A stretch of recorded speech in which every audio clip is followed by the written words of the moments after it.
Hey folks, Jeff Salzman here, and welcome to the Daily Evolver. Today I am here with my integral brother, Steve McIntosh. And by way of introduction to our topic, Steve, you and I are neighbors, and very often we hang out and talk politics and plot the integral takeover of the world. And as I recall it, this was maybe a couple of months ago, we were sitting in front of my fireplace talking about promoting your new book, Developmental Politics, How America Can Grow into a Better Version of Itself, which is, in my mind, a real integral political manifesto, and I love it. Thank you. And anyway, you were talking away, and you used the term post-progressive. And I remember when you used it, it just hit me between the eyes, and how, I felt this is what an inevitable new sort of political space, and it felt right. And I remember when you were done, actually you used two terms. One was a post-progressive, and the other was cultural intelligence. And when you were done talking, I said, Steve, there's your two hooks. And, the more we thought about it together, the more we liked it. I liked it so much, I've changed the subhead of the Daily Evolver to a post-progressive look at politics and culture. And you've written an article for Aereo magazine, which is an intellectual magazine online. So I'm really excited about this. And I thought to myself, surely this topic, I'm sure I've heard it before, it's just natural, it's inevitable in a way, but we got postprogressive.com as a URL.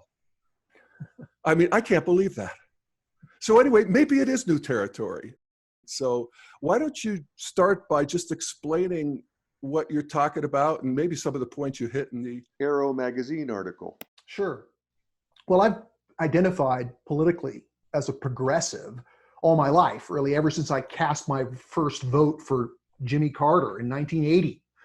And I've always kind of identified most closely with the counterculture and been just, it seemed like the most caring set of values, right? That is the movement for a more peaceful and loving world just seemed like the most evolved form of culture that was on offer, in America as a man. In 1999, I sort of joined the integral movement and became, realized that the emergence of this integral worldview was a kind of a calling that I had been called to participate in. And so it's been 20 years that I've been writing books and working with you and other people in developing this integral perspective. Coming from Ken Wilber and Teilhard de Chardin and all the evolutionary greats, of course, but we are keen participants in this. And it became obvious that among the many problems that this integral perspective could solve, that the political problems in the United States was among the most ripe for this kind of thinking, this kind of view. And so applying integral philosophy to help create political evolution in America, which could certainly use it, has been what I've been working on really since 2012, primarily. And so the book, Developmental Politics, is sort of the major fruit of this political work and experience that I've had working with the Institute for Cultural Evolution think tank and doing events and getting a lot of political experience. But one of the things about integral is that it offers a worldview, and the last thing people want is, in some ways, is a new worldview, right? They want their worldview to triumph.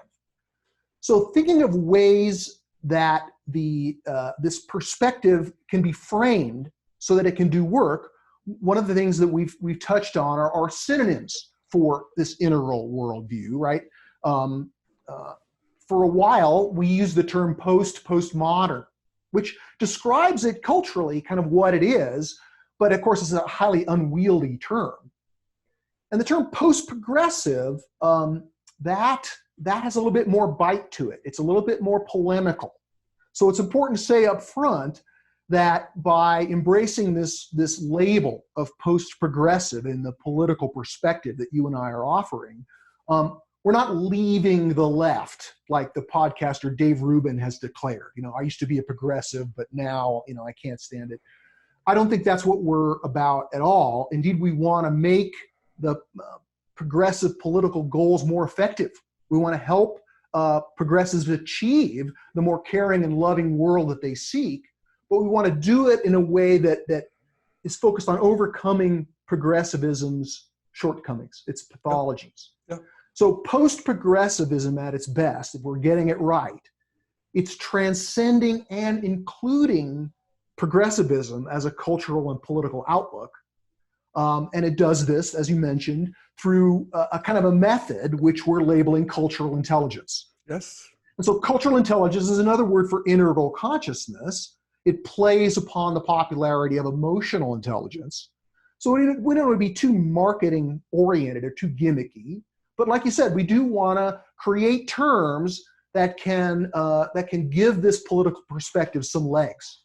And I think we've hit on post-progressivism, if you'll pardon the ism. It's more of an outside overview perspective. Right. It's a political position that at least is attempting not to align itself against any of the other worldviews, but indeed include all of their important needed values while clearly recognizing the pathologies of each, right? The three major worldviews, which we talk about a lot on the Daily Evolver, and I outline in detail historically in my book, the mainstream worldview of modernity or modernism, the ancient but enduring traditional worldview, primarily religious worldview that still represents 30% of America in terms of their cultural center of gravity. Yep. And then over the last 50 years, this progressive worldview, this postmodern worldview, which has emerged beginning in the 60s, but over the decades has matured from a counterculture into a kind of counter-establishment, right? Which is now, it represents a moral system which is in a kind of a historical tug of war with the traditional moral system for the soul of modernity, right? So the traditional worldview, almost everyone is on the right. The progressive worldview is almost everyone's on the left. And modernity is kind of pulled in both directions because these alternative moral systems are seemingly incompatible. Yeah. So this existential challenge of the culture war, which is poisoning American politics, and I would say has in many ways led to the Trump administration, is an existential problem for which it's growth, it's cultural evolution that brought us to this place of a dysfunctional politics. So in some ways, it's the good news is that we're continuing to evolve, but right now we're at this transition point where progressivism as a political program has not only failed to achieve electoral success, but I would say there are many ways in which progressivism's pathologies are fueling Trumpism and the resurgence of the right and its enduring political power. Yeah. So it's not as if this post-progressive perspective is simply siding with progressivism in an attempt to crush the right. No. What we're trying to do without moving toward the right is overcome progressivism's pathologies and try to stake out a political perspective, a position, a stance, an outlook, a viewpoint that can gain traction among mainstream political discourse and offer an alternative to a progressive discourse which validates many of the positives of progressivism without completely vilifying the best of what's come before. Yeah. I think where I am relieved and magnetized to this idea is around, the limits of progressivism for me. A lot of it is dispositional or emotional, outlook itself. What's characteristic of the green or postmodern sensibility, progressive sensibility, is, for one thing, this is the good side, an increased sensitivity to actually suffering in general, and particularly suffering of people who have been marginalized by the system as it is. This is the great realization of progressivism, that needs to be fixed. And so there's a lot of pain around that. The problem with that is it's turned into a bummer. I watched Morning Joe and Fox and Friends. Those are the two dueling morning shows. And I've come to see them as mirror images of each other, particularly with this COVID pandemic. Fox and Friends is the false hope channel, and Morning Joe is the false fear channel. And I don't want either one of them full time. But I'll tell you what, I feel like a more informed and more fully participating citizen when I'm actually listening to both. And I don't believe I'm saying that. I scoffed at Fox. I started my day with the New York Times and Morning Joe. I didn't want to be fed a line. But now, more and more, I feel like I'm being fed the progressive line. And I'm tired of it. I can't go there anymore. It's not enough. I can't just listen to grievance. And I think that's true for a lot of people who want something else, but they don't want to go back to, the rah-rah pep rallies of Fox and Friends. Not just that, at least. Sure. Well, I mean, part of it is that the media, especially in an election year, can't help but reinforce the overly simplistic horizontal continuum of left and right. Right. So progressivism, green in the integral lingo, postmodernism, if we use that term as a cultural designation and not just academic critical philosophy or critical theory, the choices seem to be, since progressivism occupies the far left, that if we're going to escape or overcome progressivism's shortcomings and pathologies, the only choice is to move right on the spectrum, to set toward centrism. So a lot of arguments against progressivism sound like they're a regression to modernity, right, to a centrist, modernist perspective. And this is the hopefully the breakthrough that progressivism can offer, post-progressivism, if you'll, we're trying to frame it. We have to talk about it, right? It's a thing, right? It's a viewpoint. It's a political position. So we have to use an ism, but we're not trying to create a competing faction. We're trying to create a position for people to be able to include the best of all worldviews, as I mentioned. Yes.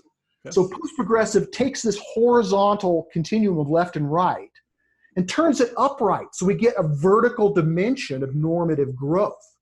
It's not necessarily a linear dimension. It's not as if the emergence of this postmodern progressive worldview is simply better or morally superior in every way.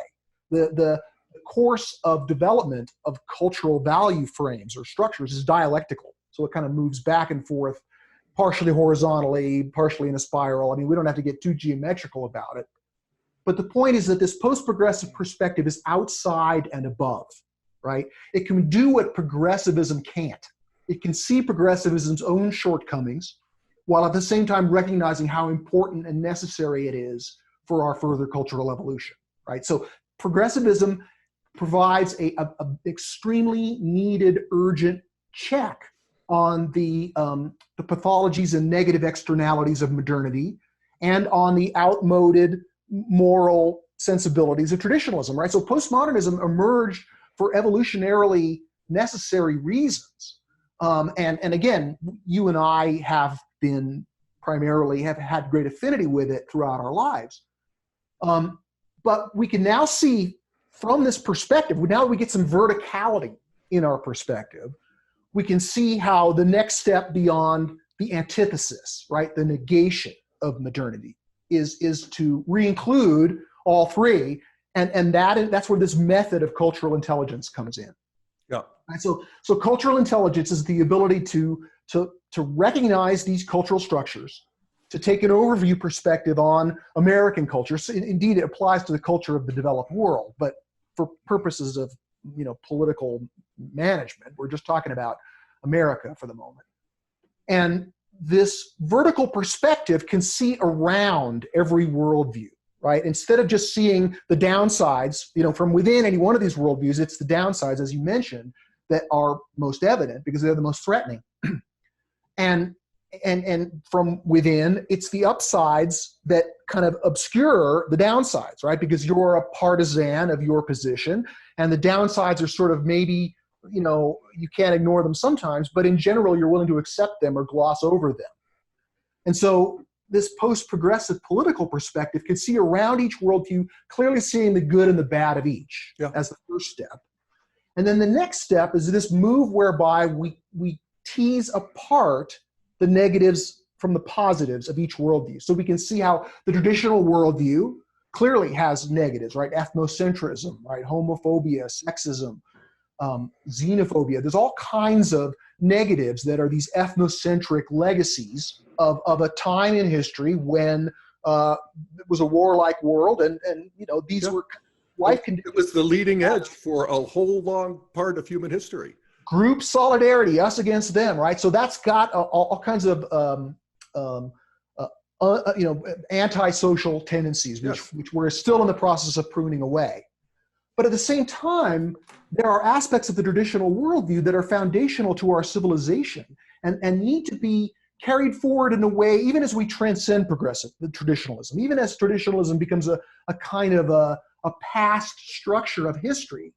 There are living values there that need to be carried forward, like a sense of fair play, like a sense of duty and honor and sacrifice of self-interest for the greater good of the whole, like patriotism, right? Healthy forms of these values are necessary for a re-enchantment of the world.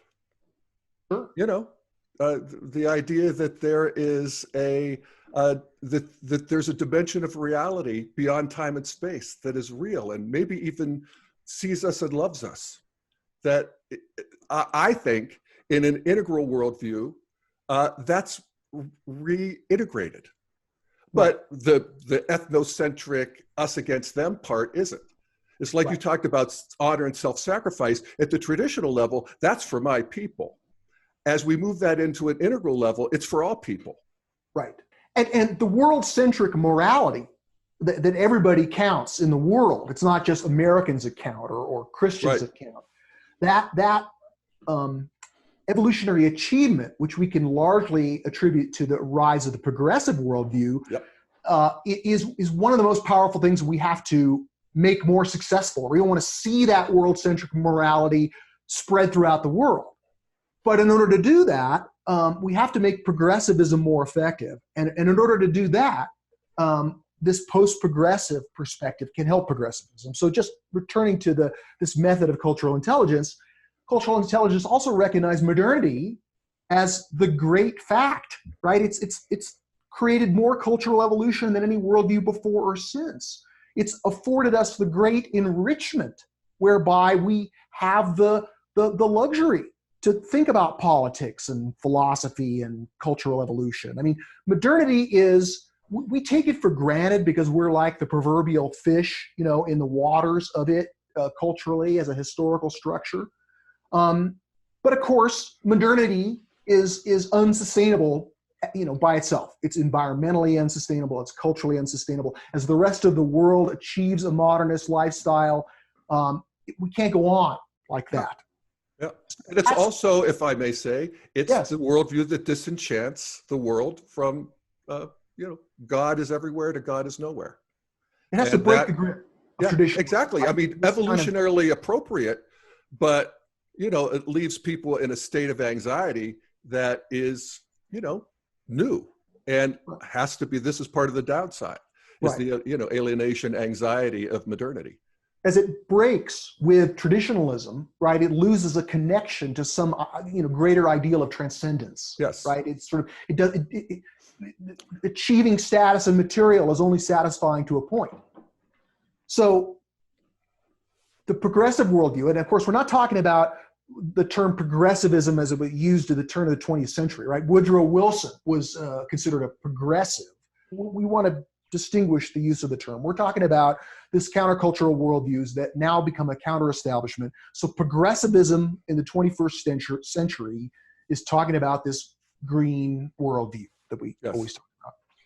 And this worldview has in a sense, gained cultural traction by pushing off against the pathologies of modernity. It said, no, it's not sustainable. We can't continue to destroy the environment and grow economically in a way that creates sprawl and gross inequality and consumerism and right. So they all of that. gain their political power, their cultural power, by this move of antithesis, this breaking away, this rejection of the establishment of modernity and traditionalism.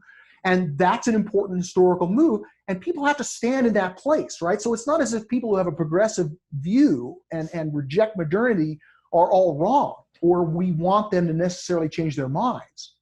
But we have to point out that if they want to achieve the goals, their laudable goals of a more caring and loving and environmentally sustainable world, then they have to use the cultural intelligence on themselves, right? They have to, this progressive cultural structure needs to grow beyond the antithesis to the synthesis, to a more inclusive worldview that can gently persuade the rest of the society. And the way to do that is that its own goals and demands can be made more inclusive. They can integrate the laudable sensibilities of other worldviews. So that's what our project is about. But this post-progressive political position that we're rolling out, that we're trying on. We got the URL. It is. It's got it integrates mainstream concerns with progressive concerns. So to be specific, some of the platform positions of this post-progressive perspective, which you don't have to have integral consciousness to identify with, right? It's designed to be a broader umbrella than a new worldview that goes beyond the progressive worldview, and that requires your consciousness to develop into before you can really get the aha moment. Certainly integral consciousness helps with the cultural intelligence that is the method of this post-progressive approach, but nevertheless, hopefully it can include people who still have a center of gravity with modernism or progressivism. It has to. So we post-progressives like us, this position, would like to get much more serious about ameliorating carbon pollution, right? About not just reducing the emissions of the United States, but actually transforming the United States culture and politics into world leadership on global warming, right? World leadership in recognizing that even though the United States only represents 15% of the carbon pollution in the world, we, in a sense, have a much greater responsibility to try to lead the way on global warming, right? But we want to do so in a way that doesn't impoverish the world in the process, that doesn't neglect the fact that energy is what drives prosperity, and that without the underlying prosperity and economic vitality of modernity, there's going to be a cultural regression that would make concerns for the environment off the table for the most part. In other words, global environmental concern is an achievement of this progressive worldview. Yeah. And so people who have not achieved this progressive worldview are more concerned with their own problems to worry about the globe, right? World-centric morality and global environmental concern is an achievement that has been made possible by the previous stable and enduring achievements of these other worldviews. So recognizing how we have to lead in a way that doesn't feed off of the available but problematic political will that can be garnered around hating modernity, right? A lot of the environmental movement, or traditionalism, right, has Naomi Klein, right? She says, look, the environmental movement is the global warming is an opportunity for us to restructure capitalism, yes, right?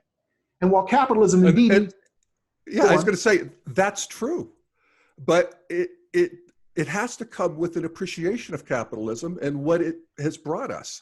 And that's the beauty of integral in general, is that we get to re-embrace the energies of the previous stages. So traditionalism, modernism, postmodernism, even back to magical, and allow them all to grow in us. So that to move forward, I actually want to be more modern, to be more rational, for science and technology to continue to progress. I actually also want to be more enchanted. I want to love my country more and my people and my history and my karma. And then I also want to be ever more sensitive to other people, more sensitive than Green is now, actually. Right. If you can imagine. But we don't have any idea how sensitive we can be as human beings and where we're going when we can allow all of these worldview energies into our bigger space. And then politically, there's just nothing like dealing with your political opponent with an attitude of curiosity rather than condemnation. Well, I mean, this method of cultural intelligence is not just a kind of a superficial admonition to consider the other side or be more self-critical of your own worldview's shortcomings. It also involves a quite well-developed technique using polarity theory to identify value polarities that are interdependent, right? Like mercy and justice or liberty and equality, right? Those are abstract. But we've also got political polarities, indestructible, permanent polarities, or at least in our lifetime, when we look at globalism and nationalism. Globalism and nationalism are in a sense interdependent because globalism's further advance depends on the achievements, the ongoing achievements of nationalism, right? So we can see the downsides of nationalism clearly, right? Xenophobia and the jingoism and ethnocentrism that nationalism breeds, the ugly side of nationalism. But nationalism makes democracy possible, right? Nationalism is what allows for structures that create a viable social safety net. So we want to have world-centric morality. We want to care about people who are not just part of our nation state, but we have to recognize that our nation state has its own needs, even though it has upsides and downsides. That our championing of globalism and our desire to see the world more interconnected and the desire to see world-centric morality implemented in global culture, that very goal depends upon this interdependent relationship with healthy nationalism, healthy civic nationalism. And the only way to make nationalism healthy is to continuously prune away its negatives, right? To be aware of those negatives, to surface those negatives. And the globalist perspective can see those negatives much better than the proponents of nationalism can, just like nationalists can see the downsides of globalism, right, more clearly. Yes. So Yes. if we can bring these people together, these proponents of globalism and nationalism, and really drive home the interdependence, right? Once you've teased apart the dignities from the disasters, the interdependence of an authentic value polarity becomes more evident, and then you can begin to work in it. You can create this relationship of challenge and support, right? But it's not as if we need a formal debate to create the relationship of challenge and support. This relationship of challenge and support between interdependent value polarities can occur within ourselves. Yes. Like we're aware that we want to see globalism forwarded, but it rests on a healthy nationalism. So that's part of this post-progressive perspective. It's not just a static perspective. It's an ongoing process of analyzing political issues, opinions, and continuing to attempt to take a stance that's outside and above, and that recognizes the interdependence of this ecosystem of traditionalism, modernism, and progressivism. Hallelujah. Yeah. I sometimes think, Steve, as integral consciousness, of course, it's not just what you think, it's how you think when you move in these stages. And so integral consciousness is a new ballgame. And I think one of the great examples of it that helps people, it helps me, is when I think of parenting a child. You don't judge and belittle a child for getting things wrong. And humanity gets a lot of things wrong. We could see this with COVID, and this pandemic. For me, as an integralist, I don't expect that we get things right. Not in the way I used to expect that we got things right, which is that they went my way. I don't think that there are good options in the way that I used to think, where it was about, it being the way I think it ought to be. And that's, again, like parenting a child, where a child gets everything wrong in the process of growing up, from holding a spoon to learning to read, falling in love. And as a parent, you want to guide and intervene and, curb the worst behaviors and nurture the best behaviors. But you also realize that they're growing under their own power. And so is humanity. And you can see that if you have more than one kid, you have to do it more than one kind of way. And if you have a lot of kids, it's, a lot more complicated. And if you got a whole culture, it's even more complicated. But the basic instructions to love, nurture, protect, guide, that's the new feeling to me, the new sensibility of integral politics. And, of just this post-progressive, the felt sense of it. Sure. Well, and there is a degree in which it's embodied, right? And as you can feel it in your gut, right? That you got when you're using the perspective correctly, it's not just drawing a pros and cons analysis. It involves using these caring values to extend the care, right, beyond just your own tribe. But in order to transcend progressivism, just like progressivism, postmodernism had to kind of break with modernity. It had to sort of push off against it and be born in its own right. But that strident pushing off against is still occurring right in our time, right? Just like progressivism used modernity's shortcomings to gain traction culturally, we're trying to gain traction culturally for this next step, for this synthetic move. And to do that, we have to identify and reckon with progressivism's pathologies. But in order to do so, it's important to say up front that we're trying to go back and forth. It's not a still photo. It's a moving picture, right? We're acknowledging progressivism's shortcomings, and then in the next step, we're trying to say, and there are very many things there that we need and we want to carry forward. So as we do this, it's important for people to understand that we're not just saying progressivism is bad, but nevertheless, we have to get specific, right? So what are progressivism's pathologies, right? I would say the first one is anti-modernism. People who see capitalism only for its negatives, those negatives are something we want to improve too. Yes. But we want to do it in a way that preserves the gifts of modernity, because those gifts are foundational to everything that comes after, right? So that's the way evolution works, is that something more keeps coming from something less, but the something more, in order to be sustainable, takes up and uses the ongoing accomplishments of what came before, right? So it's like Russian dolls. And so we have this, modernity's values are not just accumulating status and material. That's the way it looks from the outside.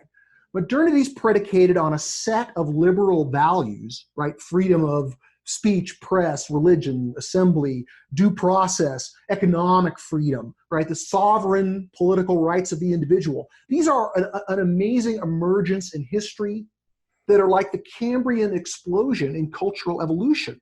In other words, just like the Cambrian explosion brought us the backbone, the vertebrate, upon which almost all future evolution depends, instead of using that innovation to create, the higher mammals. Yes, that's a great analogy, Steve. You ought to use that. Well, I am.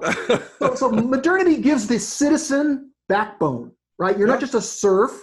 You are a political actor, right, with rights and with a sphere of individual responsibility that the government or any form of collective cannot intrude on, right? That's an achievement in cultural evolution that we erode at our peril. You have to be able to identify the positives of the polarity that you're working with. So if we have the positives of the progressive values, all the caring, sensitive, environmental concern, collective, morality, that egalitarianism, all those very important values are in an interdependent relationship with the individualistic liberal values of modernity. Yep. And the principle is that the best way, when you're faced with an interdependent value polarity, the best way to forward the values of your preferred pole is to affirm the values of the pole you oppose. So affirming that modernity stands for these liberal individualistic values, and while those don't stand alone, those are in interdependence with egalitarian values, they're necessary. They're the backbone upon which we're going to evolve our cultural organism, right? So anti-modernism discounts those values. It doesn't appreciate how those values are necessary for the egalitarian values of progressivism, right? The prosperity, the freedoms of a society where we can have an entire culture of dissent, right? These are very important values which need to be preserved and carried forward. And so one of the major shortcomings of progressivism is its inadequate recognition of the foundational importance of modernity, right? And we could make a similar analysis of traditionalism, but we did already. But anti-modernism, it's almost the thing that binds all the different kinds of postmodern culture together, right? Whether it's progressive spirituality or intersectionality or environmental movement, or just the progressive political movement gains its juice by being anti-modern. So it's understandable, right? It's forgivable, but it's now no longer acceptable. We have to move beyond it because the progressive goals are too important just to stand in protest, just to have our purity of dissent, right? We need to do better. So anti-modernism is something that progressives themselves can take responsibility for. They can look at that, and when doing the work, the practice of post-progressive political perspective making, meaning making, is to continually try to find the interdependent values of the modernity that you hate, right? What is it to be both cooperative and competitive? Sure. I mean, that's a koan, actually. Sure. But by sort of working it and integrating that, it's what koans do. It expands your mind beyond just these gripped definitions. Sure. Another generalized polarity, pathology, I would say, of this progressive political stance is reverse patriotism, right? In other words, that is in an attempt to, in a legitimate attempt to atone for and try to reconcile the sins of the developed world, right? Not just environmental degradation, but colonialism, right? And sort of the gross inequality, all of the negative externalities which modernity has brought. Being able to recognize that the progressive attempt to characterize American history as a sinister criminal enterprise is one of the main things that has stirred up the other side. In other words, patriotism, this sort of love of America, has its own pathology, right? There's sort of the jingoism that sees America as only good, or it turns a blind eye to the crimes and misdemeanors of American history. Those are certainly, there was a rightful role of progressivism in bringing those to light, in rubbing our noses as a country, in slavery and the genocide of Indians and the list of things that are the crimes of America. Those, in order to grow, we need to reconcile those. But at the same time, even as we're reconciling with those, we don't want to let that process of healing and reconciliation lead to the continuous election of figures like Trump, right? Who are the reverse patriotism, in a sense, has been a huge galvanizing force for Trumpism, and it's not all wrong. So recognizing that reverse patriotism, that we can hold two truths at once, right? This is another example of cultural intelligence. Yeah. Just as an example, it's like in the last couple days, so this is the COVID pandemic, and Trump goes to visit the Honeywell plant on the West Coast somewhere, where they have refigured things to make masks and things that we need for the medical. And so the story from the left is it was a disaster. He didn't wear a mask. The song they played was "Live or Let Die" when they were warming up the crowd. It was all a sham. He's an oaf. We hate him. And that's it. Beginning and end of the story. If you watch Morning Joe. On Fox, it was a pep rally. I mean, first of all, you had these wide shots of people, all perfectly socially distanced. the host was Ainsley, I'm forgetting her name, and she talked about what they were doing and how proud she was of being an American. And she's always proud of being an American, but she was especially proud because, the president was there and you could just tell that he wanted to reach out and touch these people and hug them, but he couldn't because everybody was following the rules. And you could just feel the sort of dispositional, energetic difference between these two things that are very hard to reconcile. Right. And it's actually a practice at Integral to reconcile those because they're both pieces of the truth.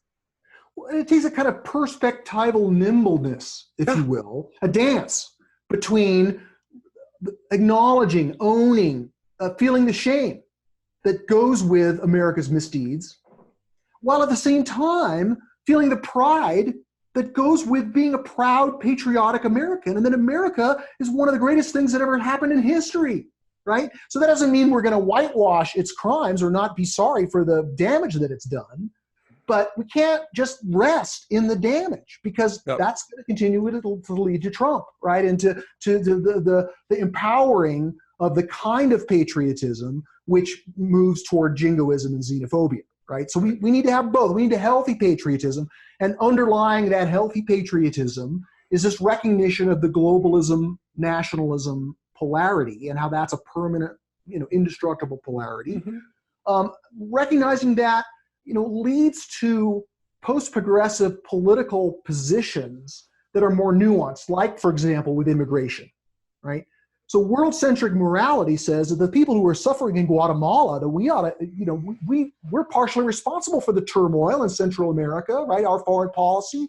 And so we have a responsibility to care for the refugees of the people who've been displaced, not only by, the violent gangs of a failed state, but also by the global warming that's exacerbating that, which we as the leaders of modernity have created. So world-centric morality makes it clear that we ought to accept that if you just have a world-centric morality without recognizing the nationalism, globalism polarity, then that calls for open borders, right? Open borders are the most world-centric thing you can do, right?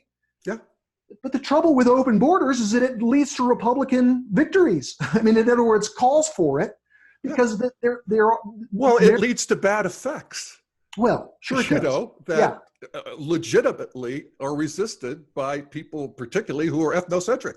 Right. I mean, hello. Well, and if we care about people who are in the bottom rungs of our economy, those who are, in the higher rungs might say, well, look, in the long term, in the economic analysis, immigration is great for the economy, right? And we know better, and so therefore believe us. But these are the people who are on the ground and who are actually feeling displaced, right, or overlooked.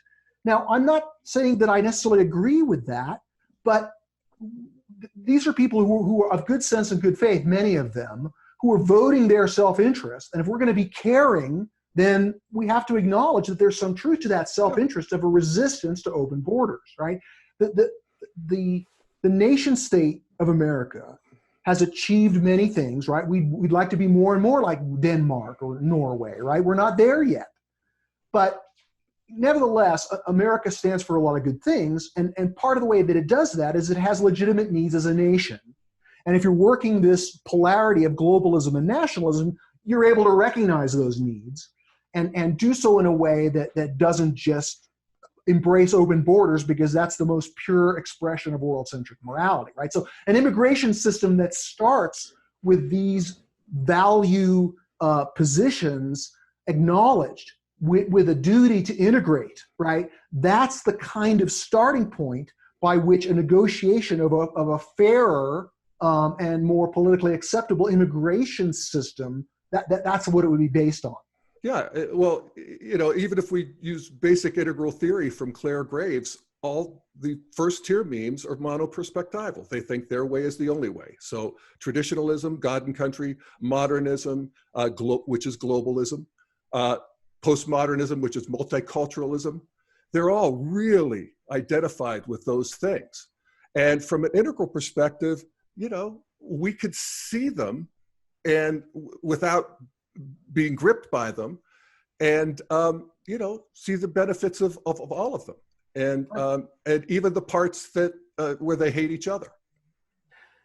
It's also in addition to anti-modernism and reverse patriotism, which are sort of at the philosophical values level. You can also get specific and point to the divisiveness of identitarian politics, identity politics, while in its milder forms is a necessary part of achieving racial equality, which of course has progressives and post-progressives who want to include this very important move toward racial equality. It's an ongoing struggle. We're part of that struggle, and the more equal the races are in the United States, the more evolved we'll be. Right. The same thing we can say for the equality of women. It's almost a completely objective marker of cultural evolution. The more equal the women are in a society, the more evolved that society is. Right. So these are things that modernity starts the movement for the equality of women, but progressivism carries it on in successive waves. And again, those have been very important major achievements that we appreciate and continue to support and champion.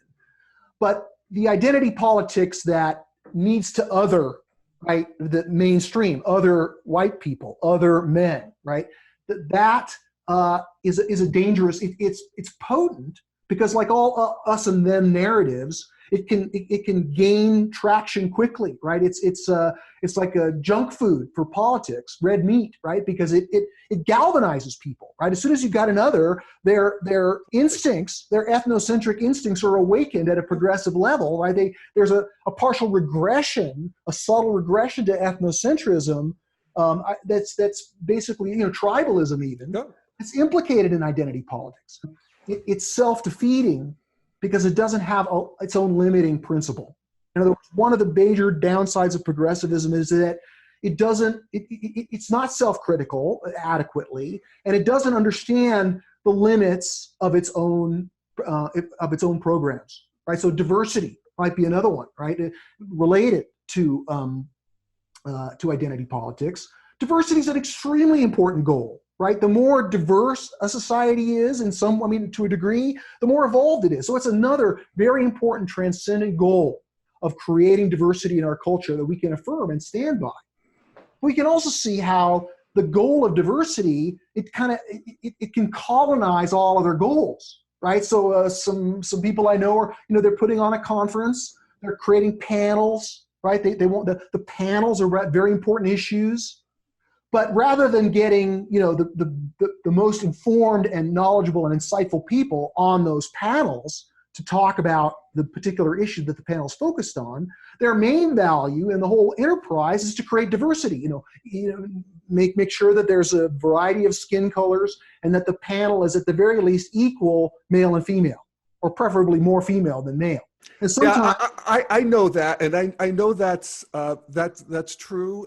And evolutionarily, though, I have to say I see some of this. It's like the percentage of people of color who won the Pulitzers, the number of articles in the New York Times style section about gay people.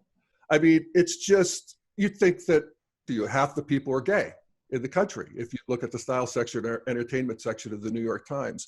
And I actually consider, and then what you're talking about with people in panels and these excruciating standards that people have, that's actually a form of reparations that I think is, I just want to notice it, because what I like about it is that we all feel like we ought to do that. And not just to make up for the sins of history, but because we have this intuition that expertise is best achieved with not just depth, but span. And that a team or panel with a multiplicity of histories and perspectives can actually be more potent than one with just a deeper level of conventional expertise. Right, at this point in history, right, if we're tacking back and forth, right, if it's a moving picture, yeah, then certainly there's no static position that simply says equal amounts meritocracy and equal amounts, diversity. At its heart, it's more dynamic. It's moving back and forth, and the people who are involved in forwarding the values are aware in real time of the interdependent pole that opposes them. How would you say, Steve, that post-progressivism, because a lot of the policies look like just, sort of centrist policies and so forth. How do you see it as being different than centrism? Sure. Well, centrism, as I say in the article, is commendable, but it's ultimately too attached to preserving the dysfunctional status quo, right? Within the conception of a left-right continuum, the middle is modernity, right? And so the instincts of mainstream centrism are to move toward a kind of balanced, negotiated middle of modernity. And since centrism is ultimately modernist, it represents a regression, right? The instinct of centrists is to cut off the lunatic fringe, right? That the far left and the far right are just feeding off of each other. And if we can just ignore them, we'll have a more functional politics. And while that's an understandable sensibility, it's ultimately regressive because modernity can't hold the larger cultural ecosystem that we now find ourselves in, and that this so-called far left is actually the leading edge of evolution. Yes. Right? We can't cut that off. Yes.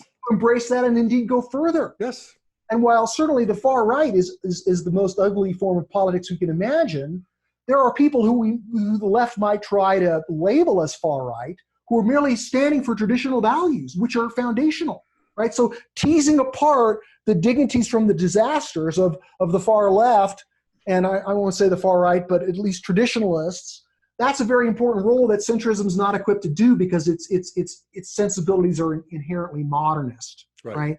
So we want to, just like we want to make common cause with progressives and help them succeed, we certainly would like to see centrism succeed where it can, but we recognize that it's politically impotent and ultimately hopeless as a political program because the horse is out of the barn, right? We're not going to regress back to a sensible modernity that eliminates the challenge of the progressive postmodern worldview. But those were the days, right? Well, that there was, between World War II and the 60s, there was this thing called the liberal consensus, where we had a functional form of politics and centrism prevailed. But now we've evolved beyond that. We can't glue the pieces back together. We have to transcend and include at a higher level, and that doesn't look like centrism as it's understood today. Well, you have a nice 9-year-old, a 10-year-old, and then a couple years later you have the 14-year-old. The evil twin arrives. Yeah, exactly. It's like you can't stop this growth, and it ain't always pretty, but it is beautiful. Well, there's almost like a philosophical, almost spiritual dimension of this post-progressive political method. Absolutely. And I'd say that involves recognizing that the human impulse, right, from, for the last 40,000 years at least, has been to make the world a better place, to improve the human condition, both for your own conditions, for your family, and as culture has evolved, to improve conditions for larger and larger relevant groups. And so part of what this improvement is about, part of it is driven from below by the problematic life conditions that are causing trouble and suffering. But there's another component. There's not just a push from below, there's also a pull, a sense that a better way is possible, right? We might refer to it or think about it conceptually or philosophically as an upward current of the good, right? Value magnetism. So each one of these major worldviews taps into its own current, its own octave of this upward current of the good, its own sort of, its values create the horizon of improvement that worldview is politically and culturally striving to achieve, right? And so those goods, that current, that living transcendent value magnetism or gravity is still occurring within the traditional worldview, the modernist worldview, and the progressive worldview. And so as a post-progressive, perspective, what's important to do is recognize the ongoing legitimacy of those currents, right? So duty and honor, sacrifice for the greater good. We mentioned some of the values of traditionalism. Well, those are still ways that we need to continue to improve the society because we want to inculcate those values into our children.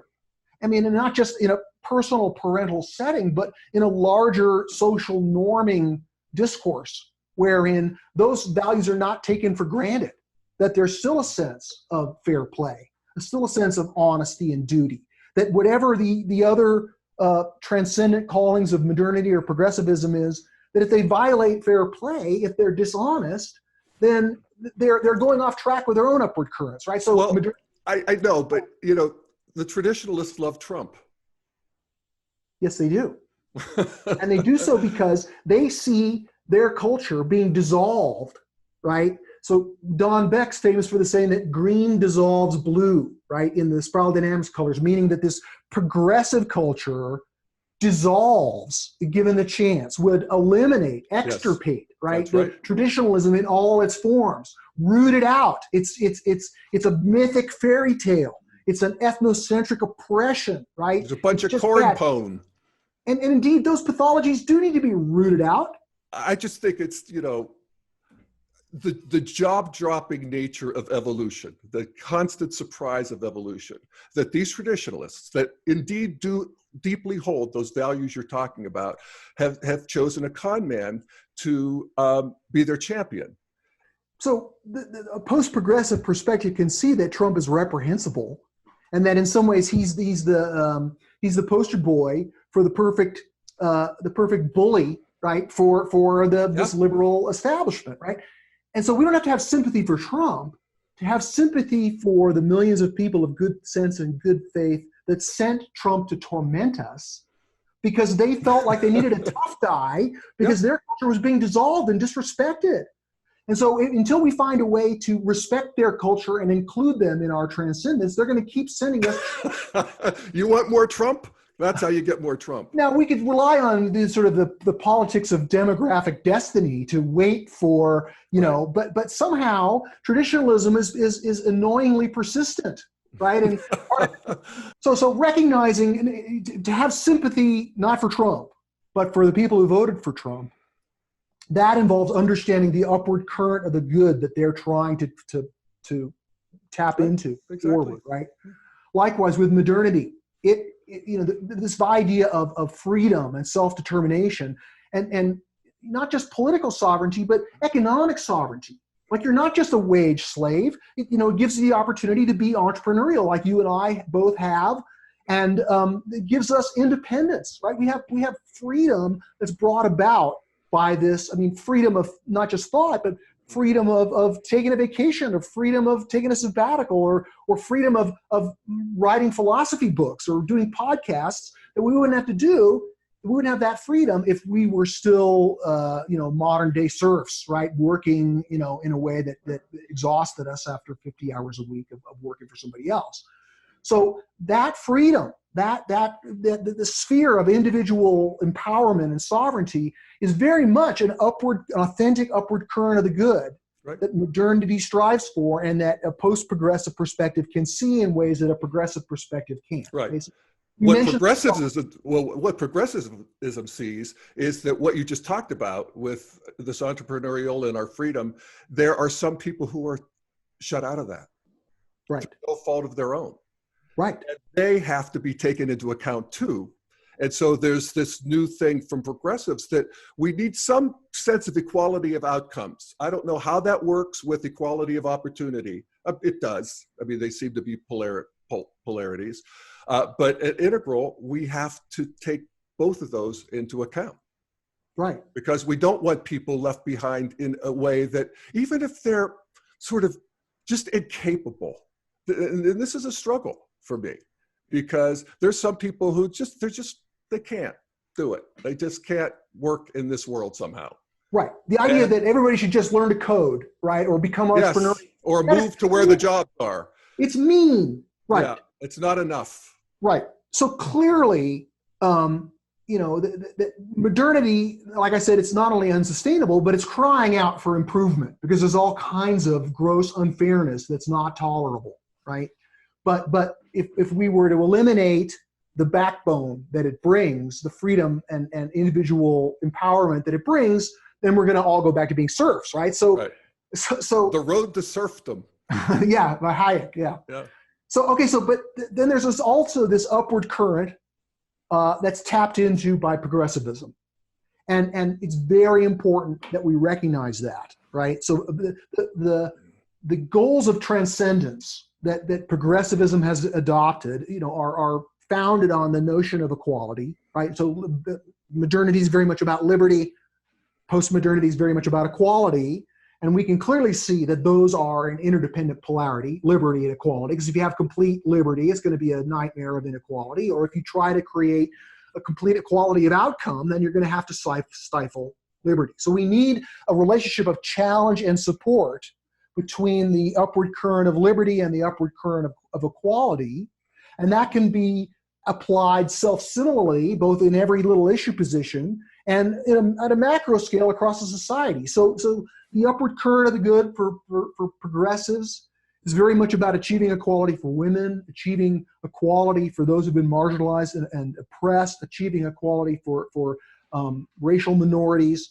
And all of those things are, of course, extremely important and necessary. If we don't work on that, then likewise, we're not going to be able to make a better society that works for everybody. That's an absolutely necessary set of values that we have to cherish and defend and do our best to forward.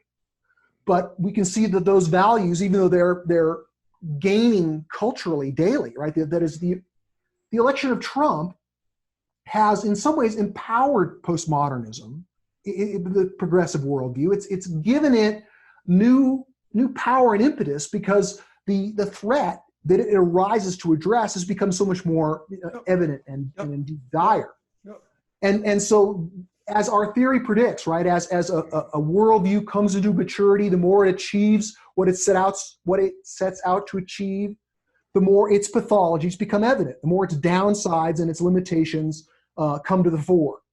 And so, as the Trump administration's years that we've been in have created progressives' power and have increased the progressive power in culture, it's sort of won the culture war more decisively than ever before.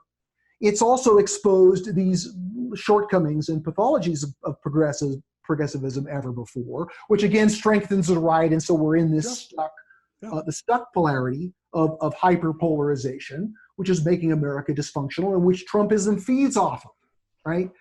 So helping, making common cause with progressives in a way that can make them more aware of cultural intelligence, how powerful that is as a political method, make them more aware of these principles of polarity systems. The very important political philosophy of polarity management is a key to moving to a society that doesn't have to continually regress to Trump in order to make sure that the traditional values are defended and that modernity is preserved and not completely vilified.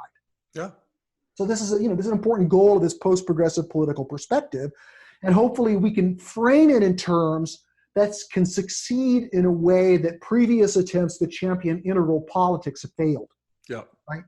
In other words, integral is not. It has its own intellectual community. It has its movement vitality to a degree, and it's needed now more than ever. Right. In other words, that we have solutions to problems that people at these previous levels, we have a solution to existential problems that can't be solved at these previous levels. So it's a new kind of thinking. It's a new approach to politics. It's inclusive yet transcendent. And hopefully it's something that we can help champion and get to catch on. Yeah. And it bumps us from the, fear memes to the love memes. What's characteristic of first-tier memes is some sort of fear and outrage. And what's characteristic of second-tier memes, started with integral, is creativity, love, sort of a friendliness to reality. And I think I'm realizing that you can't just jump from fear to love, that there has to be, at least in the short term, some accommodation for both. I mean, it actually is hard not to be outraged. And it's easy for me to be more sanguine than most people because of my privilege, my age, I got money, I live in Boulder, all of that good stuff. I'm an American. I lucked out a lot of the lottery. But if I were young and struggling and on the margins, I'd be outraged as hell. Sure. So, that's what I'm working with. But the most effective warriors don't come from complete rage because they make all kinds of mistakes and they're easily tricked, right? Yeah. The most effective warriors are those who act strategically and methodically and with, careful deliberation and pre-planning.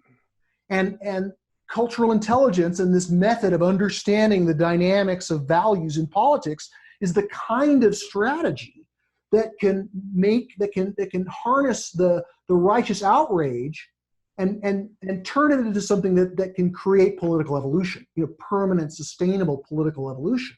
Yeah. And the fact that progressivism, it continues to be stymied politically, right? That although it's, continues to succeed culturally, that very cultural success is in some ways leading to its political defeat. And that's an existential problem that within its purview of its worldview and its discourse, is not equipped to solve. Right. So that's the point of departure for post-progressivism, was we want to see a more caring and environmentally sustainable world. We want to respond to the outrageous conditions that we find ourselves in, but we want to do it in a way that doesn't, again, quoting Don Beck, bless his heart, progressivism is climbs up to the top of the house and then throws down the ladder that got it there. We have to preserve the ladder, preserve modernity, preserve this structure of evolution, this ecosystem, by recognizing how when we're dissolving those values, then we're shooting ourselves in the foot politically. Right on, brother. So, I think we got it all straightened out.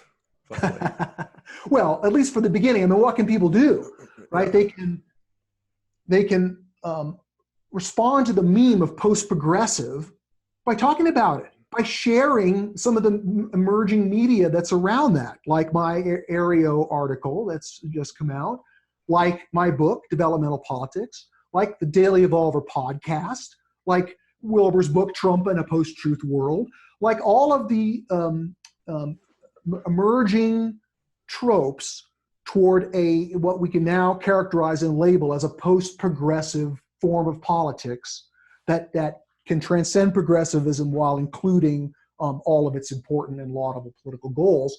People can get involved with that, and with social media, it's possible to champion and be a political slacktivist, if you will, and maybe go on beyond slacktivism to authentic activism by donating money, right? By joining organizations, by forming organizations, by holding meetings, right? It's more possible to be politically active than ever today. Yep. And I mean, once we get past the COVID. Well, I know one organization they could donate to, and that's the Institute for Cultural Evolution, of which I am a board member. Sure, thank you. Which you are executive director.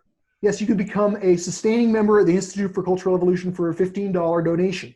Yeah. And of course, sustaining members have our ear, and we're always happy to listen to their feedback, positive or negative. But it's going to take some virality. It's going to take some popularity. Unfortunately, today, popularity is overly emphasized in the media environment. And so we inevitably have to try to popularize our nerdy political integral view. And talking about in terms of post-progressivism, it's just polemical enough, right? It sounds a little bit like you're anti-progressive, but that's not what it is, because it includes as it tries to transcend. And let's try this label out. Let's see if it can gain traction, because progressivism is not the end of history. And indeed, progressivism is not getting the job done. We can't wait another 100 years for it to become a majority. We need to enliven it and help it achieve its laudable goals. And the way to do that, at least from our perspective, is to transcend it and include it with something that's even more inclusive, right? That looks to even greater degrees of fairness than what counts as progressivism today. Right on. And I would once again point people to your book, Developmental Politics, How America Can Grow into a Better Version of Itself. And also the article you just mentioned, which is in areomagazine.com, AREO magazine.com online. And that's titled, did you decide on a title yet? I think it'll be called Toward a Post-Progressive Political Perspective. Okay. All right, Steve McIntosh, thank you so much for your great work. Thank you for your friendship. And thank you, everybody, for listening to the Daily Evolver. See you next time.